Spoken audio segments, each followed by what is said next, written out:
So uh, I've been lucky enough in my 40 years to have always been able to do classical concerts, pops concerts, educational concerts, and opera.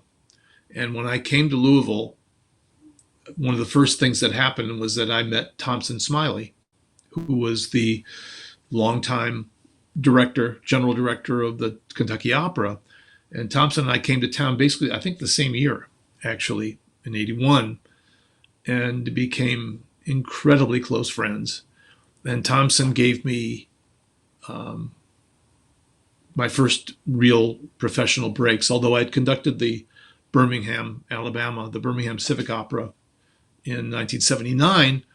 He made me a chorus master of the opera company, and then gave me my first guest conducting shots with Kentucky Opera.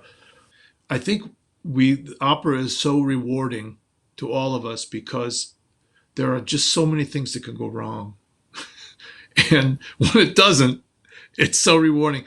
We did a My Fair Lady as part of the class, part of the opera season, as there was a finally an awakening of the fact that the lines are fairly blurred, especially if you have great singers and great actors. And so we had and the same thing with Gilbert and Sullivan when I did in Kentucky with Kentucky Opera.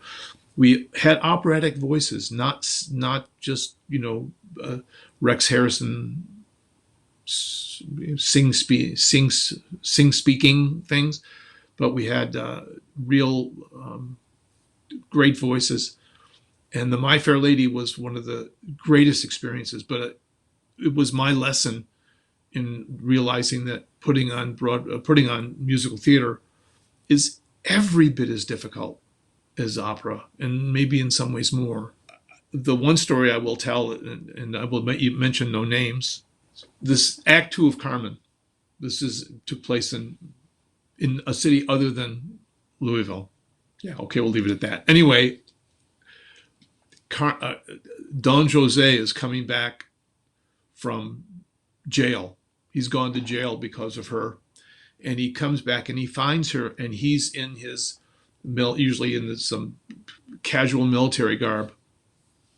Well, the Don Jose in this production came onto the stage and had, shall we say, had forgotten to completely dress. He had these bright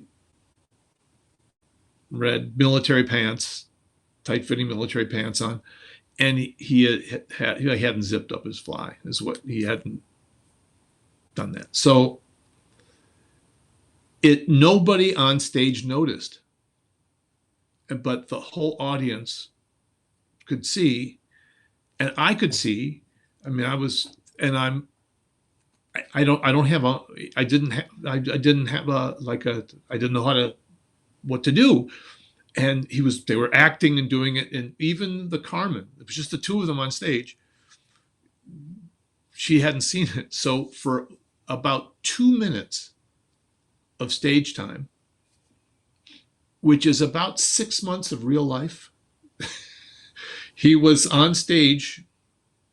And I mean, it's of course, nobody's fault. It just shows how human everything we do is human. And finally, the Carmen noticed, and the audience was kind of twittering a little bit. They didn't know exactly what to do. And she went like this to him, and he went like that. He turned around and zipped up and turned back to the audience, and everybody, the place went wild with applause. It was applause and laughter. And it's just, what else? In opera, anyway, through the history of opera, you're not supposed to sit on your hands. If an aria is great, you go nuts. I mean, the idea of expressing yourself as an audience in opera has always been that way. Anyway, we stopped. Everything just stopped. It had to. We stopped playing. We went back. I said, let's start at letter B, and we played, and everything went on as usual. But that was one of the more interesting moments in my opera career.